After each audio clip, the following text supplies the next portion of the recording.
오늘은 하나님이 주신 약속이 있으면 우리의 반응이나 태도와 상관이 없이 하나님이 약속했기 때문에 그 약속이 이루어지는 건지, 아니면 하나님이 약속을 하셨어도 우리의 태도에 따라서 그 약속이 이루어지지 않을 수도 있는지에 대해서 말씀을 상고하려고 합니다. 일반적으로 우리는 하나님이 주신 약속이 있으면 약속을 받은 사람의 태도나 반응과 상관이 없이 그 약속이 다 이루어진다고 생각하는 경향이 있는데요. 과연 그럴까요? 여러분의 경험을 한번 생각해 보시기를 바랍니다. 지금까지 여러분 살아오시면서 하나님이 여러분에게 주셨던 약속은 어떤 것들이 있었나요? 우리가 신앙생활을 하면서 하나님이 주시는 약속을 받을 때가 있어요. 기도하다가 받기도 하고요. 어떤 사람은 말씀을 묵상하다가 성경을 읽다가 큐티를 하다가 하나님이 주시는 약속을 받습니다. 그 약속이 어떤 경우는 아주 개인적이고 어떤 경우는 가정적이기도 하고 어떤 경우는 사역과 관련된 것이기도 합니다. 우리가 일반적으로 하나님으로부터 받는 약속들의 예를 살펴보면 어떤 사람은 자신의 미래에 대해서 하나님으로부터 약속을 받습니다. 어떤 사람은 구원과 관련해서 하나님이 주시는 약속을 받습니다.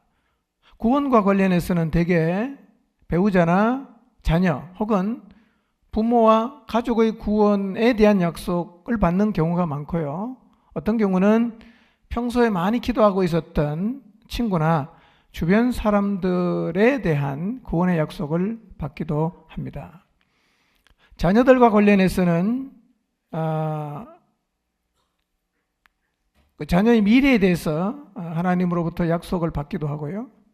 그리고 결혼이나 또 사업과 관련된 그리고 사역에 관련된 약속을 받기도 합니다. 실제로 목장 사역과 관련해서 하나님이 주신 약속을 가지고 있는 목자들도 많이 있으리라고 생각을 합니다. 저도 목회와 관련해서 하나님이 주신 약속들의 성취를 많이 경험을 했습니다. 그리고 지금도 하나님이 주신 약속들을 가지고 있습니다. 예를 들면 인도하심에 대한 약속, 그리고 실제의 제가 목회 사역 속에서 하나님의 인도를 많이 경험했습니다. 보호하심, 또 교회 공동체를 사용하실 것에 대한 약속들을 하나님으로부터 제가 받은 경험이 있습니다. 하나님께로부터 받는 약속은 소수의 아주 믿음이 좋고 특별한 사람들에게만 해당되는 것이 아니라 그리스도인이라면 누구라도 하나님으로부터 약속을 받습니다. 그런데 이렇게 하나님으로부터 받은 그 약속의 성취를 경험하는 사람도 있는데 반대로 그렇지 못한 사람도 많이 있습니다. 이 차이가 무엇 때문에 생기는 것일까요? 왜 어떤 사람은 하나님에게 받은 약속의 성취를 보는데 또 어떤 사람은 보지 못하는 것일까요? 이 시간 내가 하나님 앞에서 받은 약속들 가운데 성취를 경험한 영역은 무엇이고 또 성취를 경험하지 못한 영역은 무엇이 있는지를 한번 생각해 보시기를 바랍니다. 저는 오늘 이 시간을 통해서 우리 모두가 다시 한번 하나님이 주신 약속을 굳건히 잡고 믿음으로 하나님께로 나가게 되시기를 바랍니다. 만약에 내가 분명히 약속을 받았어요. 그런데 성취를 보지 못했다면 하나님이 문제일까요? 내가 문제일까요? 하나님이 약속을 해놓고 약속을 잊어버리거나 아니면 마음이 변해서 약속을 취소하시는 일이 일어날 수 있을까요? 민수기 23장 19절을 표준 세번역으로 읽어보겠습니다. 민수기 23장 19절 읽습니다. 시작.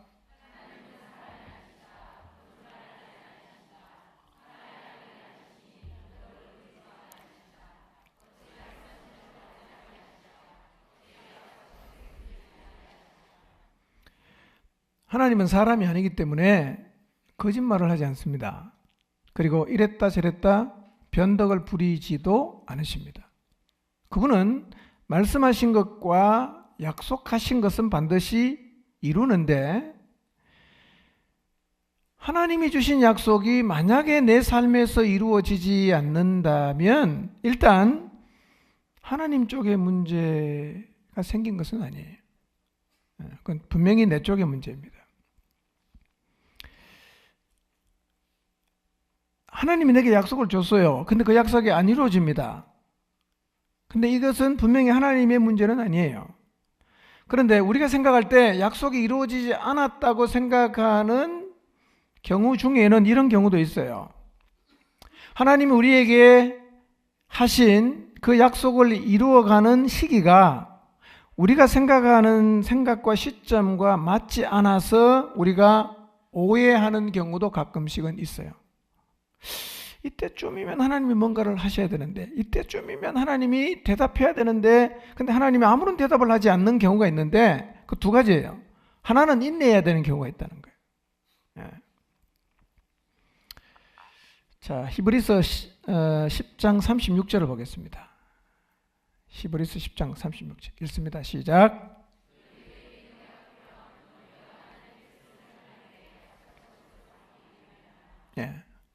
하나님의 뜻을 행한 후에도 하나님이 주신 약속을 받기 위해서 반드시 필요한 것이 뭐라고 성경이 말합니까? 인내다. 인내. 그래서 하나님이 주신 약속의 성취와 관련해서 우리가 늘 기억하고 있어야 되는 단어가 하나 있는데, 그게 뭐냐면 인내라는 겁니다. 기다림. 매주 남편의 구원을 위해서 소원하는 예물을 드리시는 분이 있습니다. 오늘 제가 보니까 그 헌금하시는 분이 거기다가 몇 번째라고 적어놔요. 제가 읽어드리진 않는데 오늘 보니까 279번째. 몇 년 지났습니까? 계산이 대충 되시죠? 5년이 넘었어요. 5년이 넘도록 기도를 하면서 하나님의 약속을 기다리고 있다는 얘기입니다. 저도 하나님으로부터 받은 약속이 이루어지기까지 기다린 시간이 참 많았어요. 공동체의 영적인 부흥에 대해서 하나님이 주신 약속이 있었고, 자녀의 구원에 대해서 하나님이 주신 약속이 있었고, 자녀들의 미래에 대해서 하나님이 주신 약속이 있었습니다. 선교와 관련해서 하나님이 주신 약속도 있었고, 교회 이전과 관련해서 하나님이 주신 크고 작은 약속들이 있었는데, 어떤 약속은 이루어지는데 몇십 년이 걸렸어요. 제가 생각할 때는 이거는 하나님이 그렇게 시간을 끌 필요가 없어 보이는 일인데도 굉장히 오랜 시간을 지난 후에 하나님이 대답하신 일도 꽤 있어요. 어떨 때는 잊어버립니다. 근데 세월이 한참 흐른 뒤에 돌아보니까 내가 하나님 앞에 기도하고 하나님이 내게 주신 약속이 이루어졌음을 뒤늦게 보는 경우도 꽤 많았어요. 지금도 기다리고 있는 하나님의 약속이 있습니다. 저는 그 약속은 하나님의 때가 되면 반드시 이루어지리라고 믿습니다. 이런 질문이 생기죠. 왜 하나님은 자기 자신이 주셨던 그 약속을 붙잡고 나가는 자녀들의 기도를 이렇게 오랫동안 이루시지 않으실까?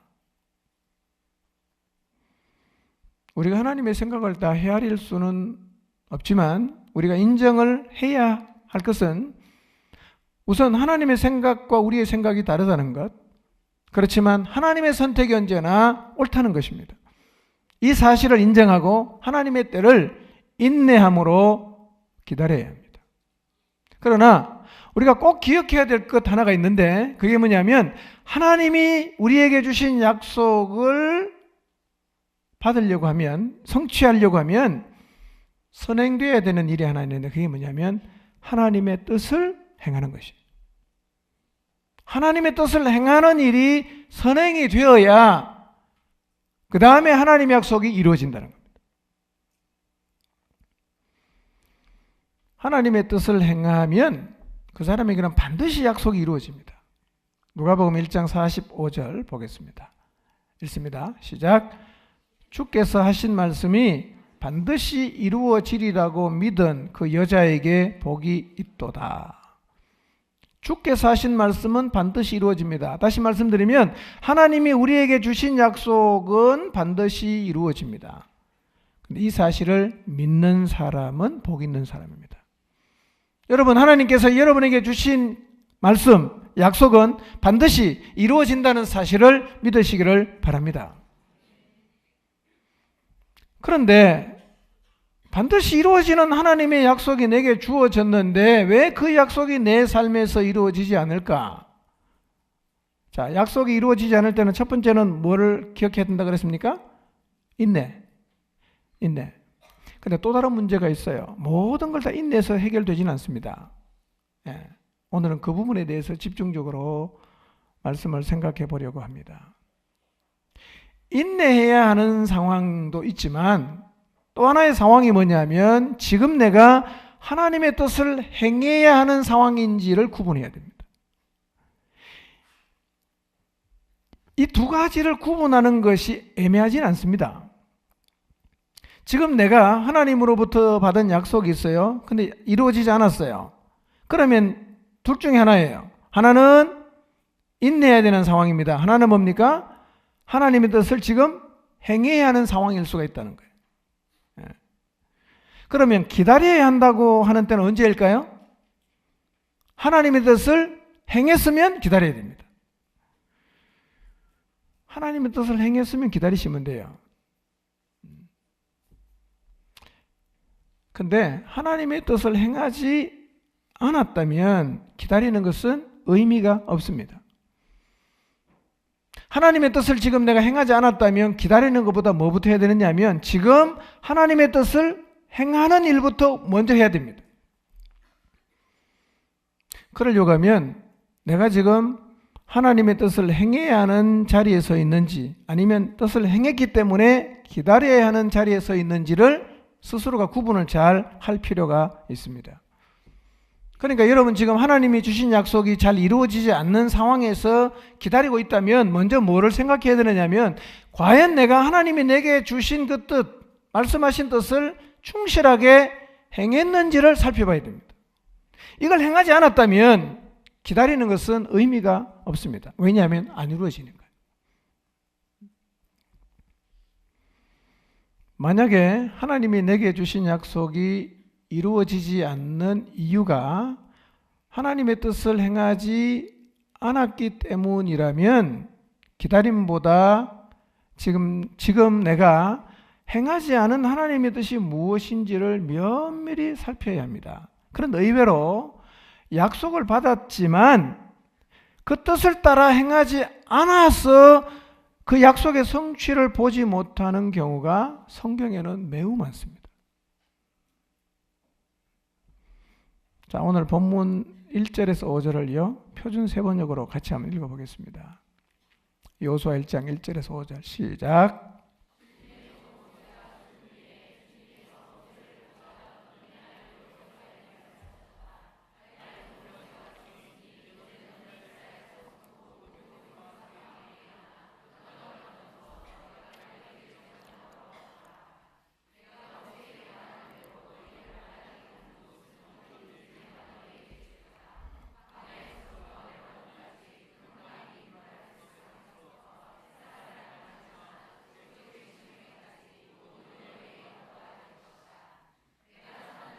아무도 너의 앞길을 가로막지 못할 것이다. 내가 모세와 함께 하였던 것과 같이 너와 함께 하며 너를 떠나지 아니하며 버리지 아니하겠다. 여호수아 1장은 하나님께서 모세의 후계자인 여호수아에게 가나안 정복에 대한 약속을 주시는 장면이 기록되어 있습니다. 그런데 가나안 정복에 대한 약속은 여호수아에게 처음 주시는 게 아니에요. 한 번 이전에 줬던 적이 있습니다. 언제였습니까? 여호수아의 선임이었던 모세에게 하나님이 이미 주셨던 적이 있습니다. 만약에 모세에게 주셨던 약속이 이루어졌다면 하나님이 지금 여호수아에게 다시 이 약속을 주실 필요가 없었을 것입니다. 왜냐하면 이미 정복한 가나안을 다시 정복하겠다는 약속을 할 필요가 없을 테니까요.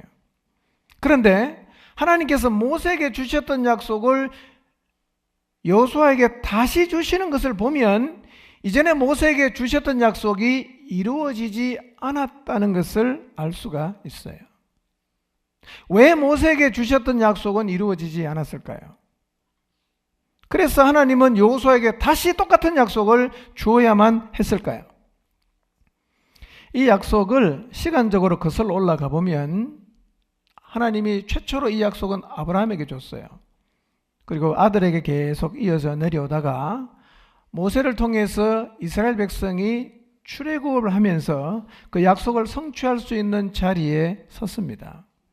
하나님은 모세 때 가데스 바네아에서 정복할 땅을 정탐하기 위해서 12명의 정탐꾼을 가나안 땅에 보냈는데 그게 바로 40년 전의 일이에요.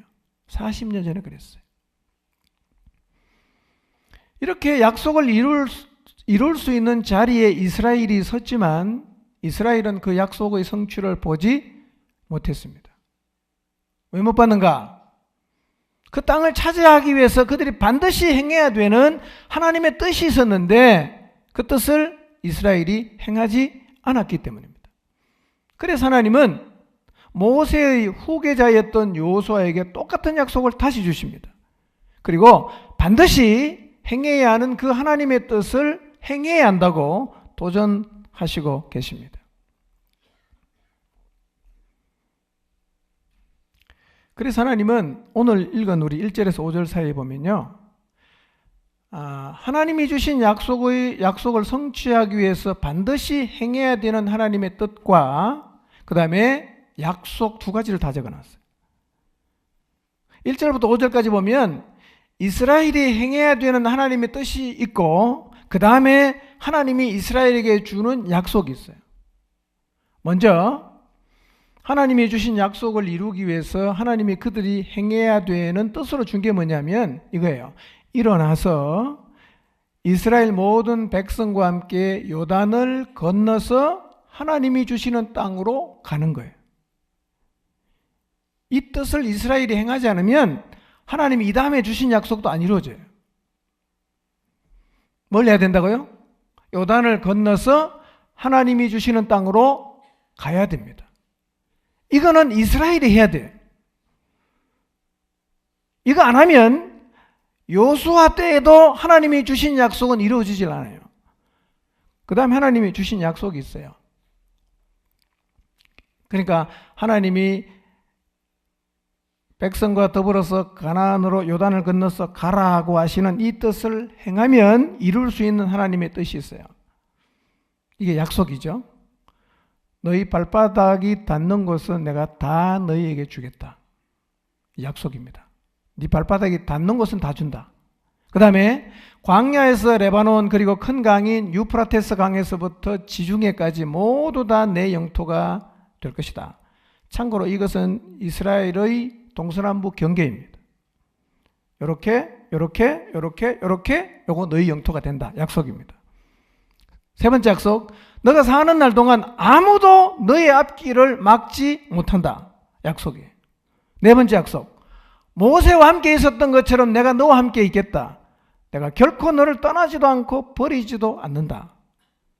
약속이에요. 몇 가지입니까? 4개. 근데 이 약속이 이루어지려고 하면 그 전에 반드시 행해야 되는 하나님의 뜻이 하나 있습니다. 그게 뭡니까? 요단을 건너서 가야 됩니다. 이거를 해야 나머지 4개의 약속이 성취가 된단 말이에요.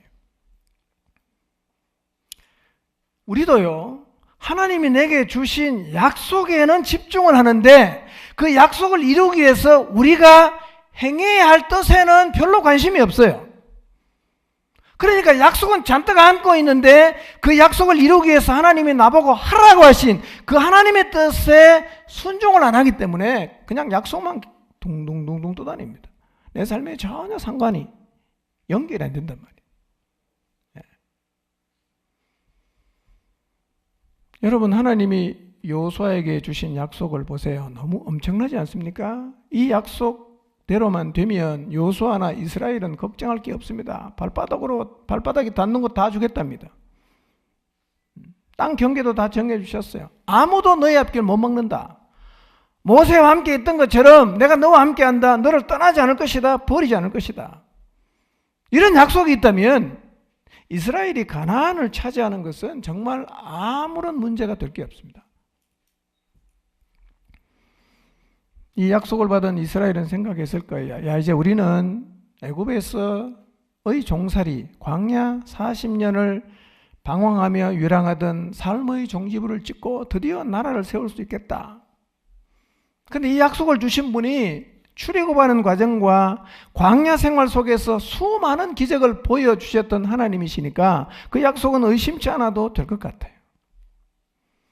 아직은 광야에 와 있지만 구체적으로 다 주겠다고 했으니까 가나안 정복은 걱정할 것이 없어 보입니다.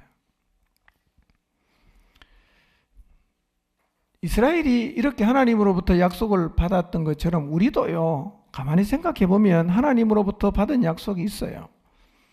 나를 사랑하시는 하나님께서 내 인생을 하나님의 나라를 위해서 귀하게 쓰시겠다는 약속을 받은 분이 계실 것입니다. 전지전능하신 하나님으로부터 여러분의 가족의 구원에 대한 약속을 받은 분도 계실 것입니다. 교회의 머리가 되시는 하나님께서 목장의 부흥을 여러분에게 약속해 주신 그 약속을 갖고 있는 목자도 있을 것입니다. 교회를 통해서 마지막 때에 이 땅을 새롭게 하겠다는 교회를 향해 주신 하나님의 약속을 받은 분도 계실 것입니다. 근데 가만히 생각해 보세요. 하나님이 주신 약속은요, 다 대단한 것들입니다. 그러니까 이런 약속을 줬다는 얘기는 하나님이 우리 인생을 정말 귀하고 놀랍게 쓰시겠다는 얘기예요.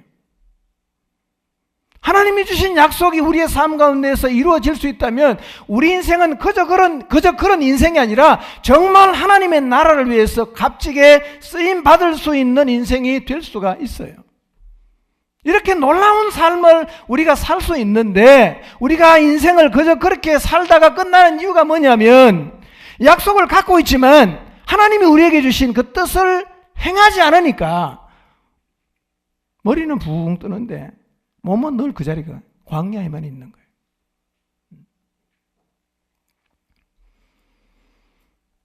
우리가요, 하나님으로부터 받은 약속 중요하지만 여기에만 너무 집중하지 말고 하나님의 뜻을 행하는 부분에 우리가 집중을 해야 됩니다. 근데 우리가 이 부분을 너무 간과합니다. 약속만 계속 붙잡고 있어. 약속을 주신 하나님이 나보고 하라고 한 그 일을 해야 이 약속이 내 삶의 성취가 되는데 약속은 잡고 있는데 이 약속을 이루기 위해서 하나님이 내게 하라고 한 일은 우리가 안 하고 있단 말이에요. 그러니까 아무 일도 안 일어나는 거예요.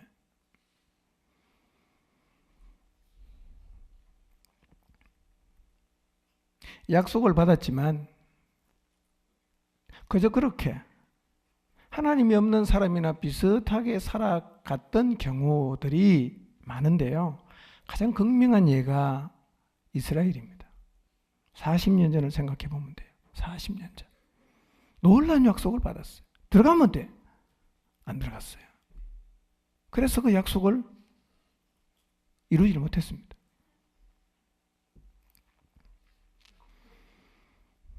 민수기에 보면 이스라엘이 가나안에 왜 못 들어가는지 이유를 이렇게 설명해요. 민수기 14장 22절 23절입니다. 읽어보겠습니다. 시작.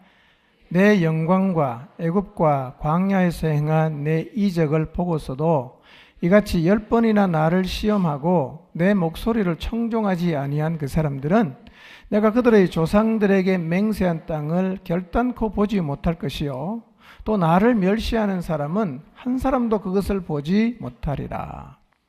하나님은요, 하나님이 보여주신 이적을 보고도 하나님의 목소리를 청종하지 아니한 사람들은 조상에게 맹세한 땅을 결단코 보지 못할 것이라고 말씀을 하셨습니다.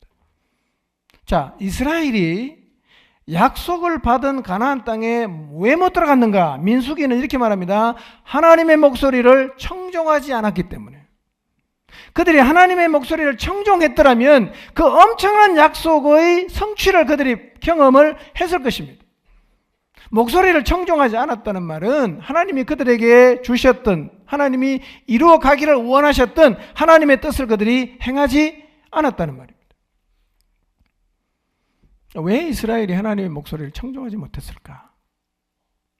그만큼 대단한 약속을 주고 가라고 하면 그냥 가면 되는데 왜 안 갔을까? 민수기 13장 32절 33절을 보겠습니다. 이유가 있어요. 읽습니다. 시작. 이스라엘 자손 앞에서 그 정탐한 땅을 악평하여 이르되 우리가 두루 다니며 정탐한 땅은 그 거주민을 삼키는 땅이요 거기서 본 모든 백성은 신장이 장대한 자들이며 거기서 네피림 후손인 아낙 자손의 거인들을 보았나니 우리는 스스로 보기에도 메뚜기 같으니 그들이 보기에도 그와 같았을 것이라. 약속을 갖고 있었던 그들이 하나님 말씀에 청종하지 못한 이유가 뭐냐면 두려움이었습니다. 두려움. 이것은 오늘 우리에게도 똑같이 나타납니다. 두려움. 하나님이 우리에게 주신 그 말씀을 순종하지 못하는 이유가 우리에게도 잘 생각해 보세요. 두려움입니다. 두려움.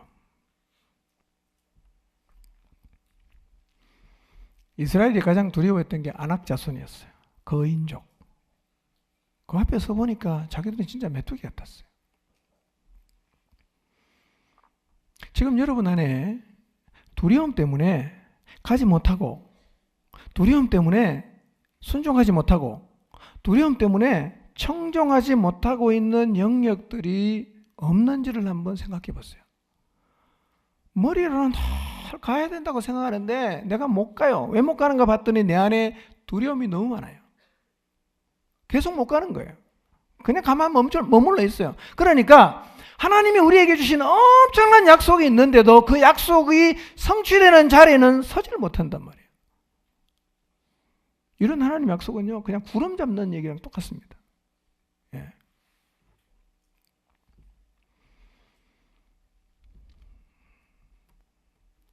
그 사람에 대해서 혹은 그 일에 대해서 하나님이 마음을 주시지만 막상 나가려고 하니까 너무 두려워요.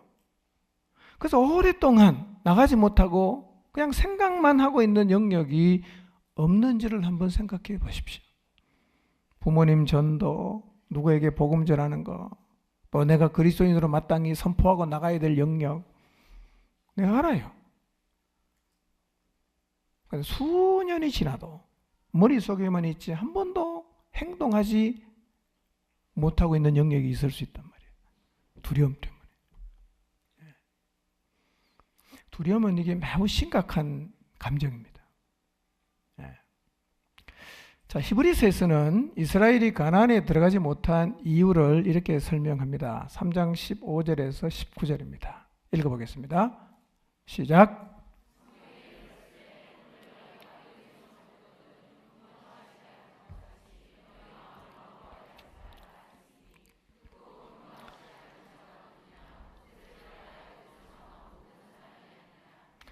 또 하나님이 40년 동안 누구에게 노하셨느냐? 그들의 시체가 광야에 엎드러진 범죄한 자들에게가 아니냐? 또 하나님이 누구에게 맹세하사 그의 안식에 들어오지 못하리라 하셨느냐? 곧 순종하지 아니하던 자들에게가 아니냐? 이로 보건대 그들이 믿지 못함으로 능히 들어가지 못한 것이라. 하나님의 음성을 들었는데 그 하나님을 경록케 한 사람들이 누구냐? 성경은 이렇게 말합니다. 모세를 따라 애굽에서 나온 모든 사람이었으며 하나님은 그들에게 노하셔서 그들의 시체가 가나안이 아니라 광야에 엎드러지게 하셨다라고 성경은 기록하고 있습니다. 그리고 성경은 계속해서 이렇게 말합니다. 그들이 약속의 땅에 들어가지 못한 이유가 뭐냐? 그들이 믿지 아니함으로 능히 들어가지 못한 것이라 그랬습니다. 왜 못 들어갔냐? 하나님을 못 믿었어요. 못 믿으니까 하나님이 하라고 한 걸 못하는 거죠.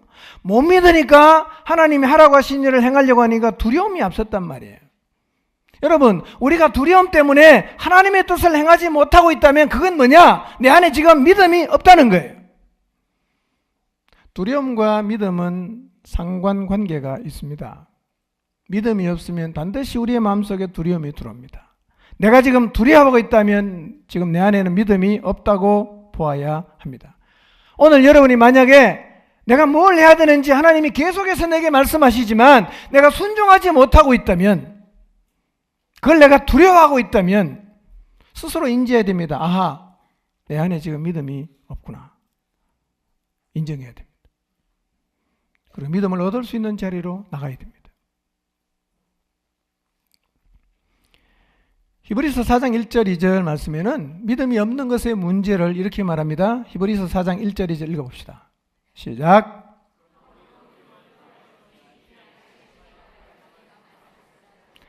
너희 중에는 혹 이르지 못할 자가 있을까 함이라. 그들과 같이 우리도 복음 전함을 받은 자이나 그 들은 바 말씀이 그들에게 유익하지 못한 것은 듣는 자가 믿음과 결부시키지 아니함이라. 두려운 마음으로 조심을 해야 하는 것은 하나님께서 주시는 안식에 들어가리라는 약속이 있어도 이러지 못할 사람이 있다는 겁니다. 그걸 우리가 조심해야 됩니다. 그걸 우리가 오히려 두려워해야 됩니다. 약속이 있는데 왜 안식에 못 들어가느냐? 그것은 말씀을 들은 사람이 그 말씀을 믿음과 결합시키지 않았기 때문입니다. 말씀을 받으면 내 마음속에 받아들이고 믿음으로 행해야 되는데 믿음이 없으니까 말씀이 내게 떨어져도 말씀이 따로 동동동동 떠다녀요. 이게 내 마음속에 받아들여져서 행동으로 나가야 되는데 믿음이 없으니까 말씀이 나하고 결합이 안 된단 말이에요. 말씀은 따로 있어요. 나는 나대로 있어요. 믿음이 없으면 이렇게 되는 거예요. 오늘 여러분이 하나님 말씀을 들으면 내 마음에 받아들여져서 그 말씀대로 행동하는 자리까지 가야 되는데 말씀을 들었어요. 근데 말씀이 따로 노는 거예요. 나는 나대로 노는 거예요. 이게 하나님 말씀을 믿음과 결부시키지 않았다는 의미입니다. 그래서 그리스도인이 믿음이 없다는 것은 매우 위험합니다. 다음 주에는 믿음에 대해서 제가 말씀을 드릴 것입니다. 실제로 하나님이 주시는 약속을 받았지만 믿음이 없어서 너무 두려워갖고 하나님의 뜻을 행하지 못했던 1세대 사람들은 모두 광야에서 죽었습니다. 그런데 그 1세대 사람들 가운데 하나님이 주신 약속의 땅에 들어간 사람이 2명이 있어요. 누굽니까? 여호수아와 갈렙. 왜 들어갔습니까? 그들은 하나님을 믿었어요. 하나님을 신뢰했어요. 40년이 지난 다음에 갈렙이 나이가 80이 됐어요. 그런데 그는 여전히 하나님을 향한 믿음을 갖고 있습니다. 헤브론 내가 차지한다. 이렇게 여호수아에게 그 땅을 달라고 요구할 정도로 나이가 들었지만 그의 마음속에서는 하나님을 향한 믿음이 조금도 식질 않았어요. 믿음이 있어야 들어가는 거예요. 믿음이 있어야 들어가는 거예요. 만약에 여러분의 마음속에 두려움 때문에 하나님이 내게 하라고 주신 그 말씀에 순종할 수가 없었다면 여호수아와 갈렙이 가지고 있었던 흔들리지 않는 믿음을 회복하셔야 합니다. 이 믿음이 내 안에 살아나야 우리가 다시 하나님의 뜻을 행하는 자리로 나갈 수 있어요. 이 믿음이 살아나야 하나님의 약속이 실제로 내 삶 속에 경험될 수가 있습니다. 우리가 믿음으로 행해야 되는 하나님의 뜻이 구체적으로 뭘까? 여호수아 1장 2절을 봅시다. 읽습니다. 시작.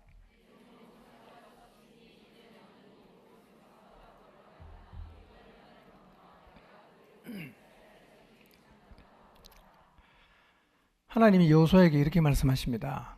이제 너는 모든 백성과 더불어 일어나서 요단을 건너서 내가 주는 땅 어디입니까? 가나안으로 가라고 말씀하십니다. 저는 지금 우리가 이 시점에서 이 말씀을 마음에 깊이 새겨야 한다고 생각합니다. 왜냐하면 제가 볼 때는 우리도 안 가요. 다 앉아 있습니다. 안 가면서 안 된다고만 말합니다. 주님은 가라고 하십니다. 여러분, 하나님이 가라시는 곳으로 가야 돼요. 근데 우리가 안 가요. 다 그냥 앉아만 있습니다. 다시 우리가 여호수아와 갈렙처럼 하나님을 향한 믿음을 회복하고 하나님이 가라시는 곳으로 가야 됩니다. 사람에게로, 그곳으로, 그 일로 우리가 가야 된단 말이에요. 우리가 하나님의 약속을 아무리 잘 간직하고 있어도 가라고 하시는 하나님 말씀에 순종하지 않으면 그 약속은 절대로 성취될 수가 없습니다. 오늘 이 시간 여러분 모두가 가는 것에 대한 부담을 떨치게 되는 은혜를 입게 되시기를 바랍니다. 여러분, 광야에 있는 이스라엘 백성이 요단을 건너서 가라고 하시는 하나님 말씀에 순종 안 하면 아무리 발버둥 쳐도 있는 자리가 어딥니까? 늘 광야잖아요. 광야. 약속의 땅으로 가야 되는데 늘 광야에만 머물러 있는 이유가 뭐냐면 가라고 하시는 명령에 순종을 안 하기 때문이란 말이에요. 예. 왜 순종 안 했을까? 그건 제가 다음 시간에 말씀을 드리겠습니다. 물론 요단을 건너서 하나님이 주시는 땅으로 가는 게 생각해보면 쉽진 않아요. 우선 요단을 어떻게 건너? 배도 하나도 없는데. 네, 요단을 어떻게 건너요? 무기도 하나도 없이 성으로 무장한 가나안에 어떻게 들어가겠어요?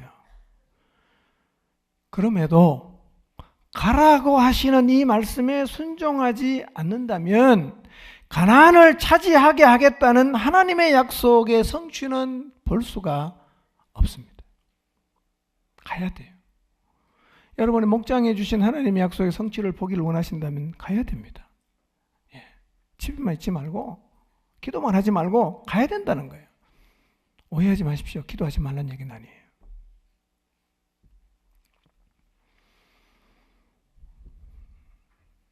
오늘 하나님이 우리에게 주신 그 약속의 성취를 위해서 가야 할 것이 많이 있습니다. 여러분, 가족 구원을 위해서 기도하고 있다면요, 가십시오. 가세요. 찾아가서 복음을 전해야 되지 않겠어요? 목장의 부흥을 위해서 기도한다면 영혼을 향해서, 병든 영혼, 멀어진 영혼을 향해서 나가야 되지 않겠어요? 아무 일도 안 하는데 무슨 하나님의 약속의 성취가 이루어지겠어요? 우리는 가지 않으면서 이런 생각을 늘 반복한단 말이에요. 그 사람은 가도 안 될 거야. 섣불리 가면 결과만 더 나빠질 거야. 그 사람에게는 가도 아무 소용이 없을 거야. 이 생각만 다 반복하면서 가지를 않는단 말이에요. 여러분, 이스라엘 백성이 가나안을 향해서 가지 않으면요, 수십 년, 수백 년이 지나도 여전히 광야입니다. 광야는 하나님이 약속하신 곳이 아니에요. 들어가야 되잖아요. 부담은 되겠지만 그러나 가야 우리는 하나님의 기적을 경험할 수 있고 가야만 하나님의 일하심을 경험할 수 있는데 우리는 가지 않고 내다보면서 가서 일어날 수 있는 문제들만 계속 생각하면서 움직이질 않는단 말이에요. 가게 되시길 바랍니다. 가야 됩니다. 가족을 정말 구원하기를 원하시면요, 가세요. 복음 전하세요.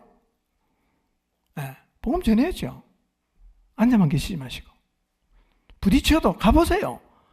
가서 만나는 과정에, 복음을 전하는 과정에 순종할 때 하나님께서 놀라운 역사를 보여주실 것이고, 그래야 우리의 인생에도 간증이 생긴단 말이에요. 만약에 여호수아가 안 가고 계속 있으면 요단을 건넌 기적, 여리고를 정복한 기적 간증할 수 있겠어요?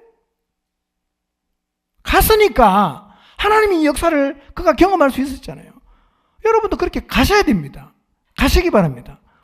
가시길 바랍니다.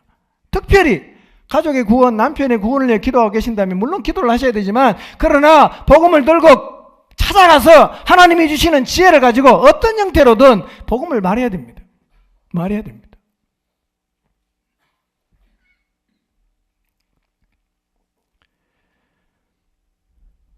하나님이 주신 약속의 성취를 보기 위해서 우리가 행해야 되는 하나님의 뜻은 첫째로 가는 것입니다.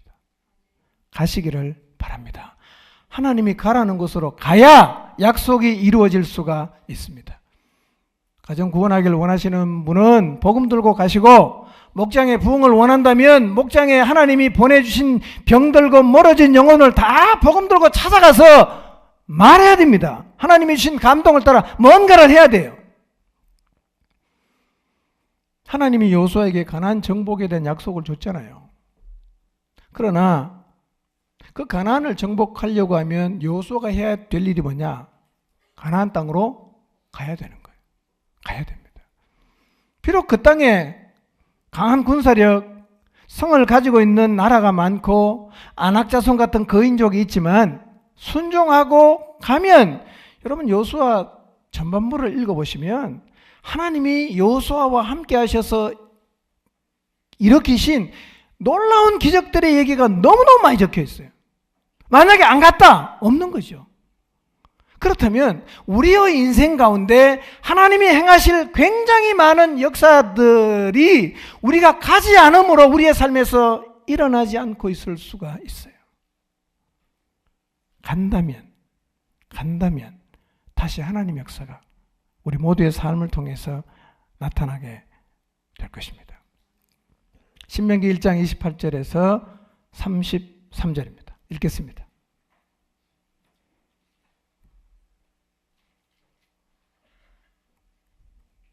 시작.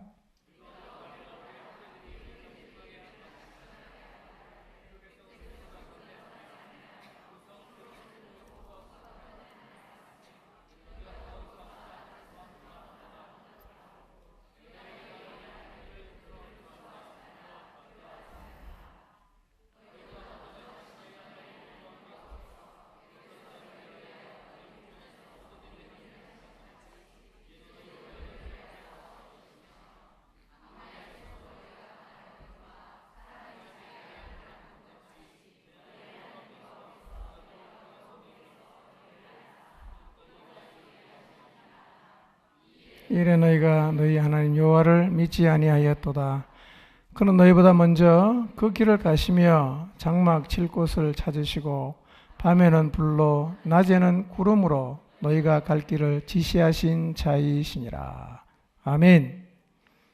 이전에 이스라엘이 가나안 정복을 포기한 결정적인 이유가 아낙 자손이었어요. 아낙 자손이 너무 두려워갖고 이스라엘은 가나안을 아예 포기해버렸습니다. 40년 전에 이스라엘이 아낙 자손을 두려워해서 포기했는데, 근데 지금도 그 땅에는 여전히 아낙 자손이 있어요. 이전에 하나님께서 이스라엘 백성에게 말씀하셨어요. 내가 대신 싸워주겠다. 너희가 광야를 지나는 동안 내가 너희를 안아서 여기까지 이르게 하지 않았느냐. 하나님이 반문하시기까지 했지만 두려움에 사로잡혀서 믿음을 잃어버린 이스라엘은 결국 하나님 말씀에 순종하지 못했어. 그래서 약속을 받았지만 광야에서 그저 40년을 맴돌고 방황하다가 다 죽고 말았어요. 다시 반복해서 성경이 말하는 거예요. 이스라엘이 왜 가나안에 못 들어갔는가? 32절 읽어볼까요? 시작. 이 일에 너희가 너희의 하나님 여호와를 믿지 아니하였도다. 우리에게 주신 약속의 땅에도 아낙 자손과 같은 존재가 있을 것입니다. 그러나 하나님이 싸워주실 것이라는 믿음을 가지고, 하나님이 앞서 인도하시고 행하신다는 믿음을 가지고 우리는 아낙 자손이 있는 그곳으로 가야 합니다. 여러분, 가족 구원을 위해 정말 기도한다면 하나님이 앞서 행하실 것을 믿음으로 내가 지금 어디로 가야 될지를 한번 깊이 생각해 보시기를 바랍니다. 목장의 부흥과 관련해서도 하나님이 앞서 행한다는 사실을 믿음으로 간다는 의미가 구체적으로 무엇인지를 깊이 하나님 앞에서 생각해 보시기를 바랍니다. 약속이 많은 게 중요하지 않습니다. 약속이 큰 것도 중요하지 않아요. 중요한 것은 그 약속이 성취가 되는 것입니다. 우리에게 주신 하나님의 약속이 아무리 놀랍고 커도 가지 않으면 모두가 다 공수표가 되는 것이고, 가지 않으면 우리는 이스라엘 백성처럼 그저 늘 광야에서 표류할 수밖에 없습니다. 이 약한 시대에 포종팀 공동체에 하나님이 주신 약속이 아무리 크다고 해도 지금 우리가 하나님 명령에 순종해서 가지 않는다면 우리도 늘 같은 자리에 이렇게 머물 수밖에 없을 것입니다. 한번 따라서 읽어봅시다. 시작. 일어나 가야 합니다. 읽어봅시다. 시작. 물이 넘치는 요단으로, 그 다음 읽습니다. 여리고가 버티고 있는 가나안으로 우리는 가야 합니다. 아멘. 일어나 가십시오. 물이 넘치는 요단 가면 갈라집니다. 여리고성이 버티고 있어도 하나님 말씀에 순종하면 무너집니다. 우리 공동체를 향해 하나님이 주신 시대적인 약속, 영혼을 구원하고 세상의 빛과 소금이 되게 하시는 약속, 가정을 구원하고 신앙을 전수해서 다음 세대를 책임지게 하시는 하나님의 약속이 우리의 삶, 이 공동체 안에서 일어날 수 있도록 우리 모두 일어나 나가게 되기를 바랍니다. 하나님 앞에 믿음을 구하십시오. 여호수아와 갈렙이 가졌던 이 믿음 여러분 모두가 다시 회복하시기를 바랍니다. 그래서 상황이 하나도 변하지 않아도 하나님이 가라시는 그것을 향해 일어나 나아가는 믿음의 용사들 되시기를 주님의 이름으로 축복합니다. 기도하겠습니다.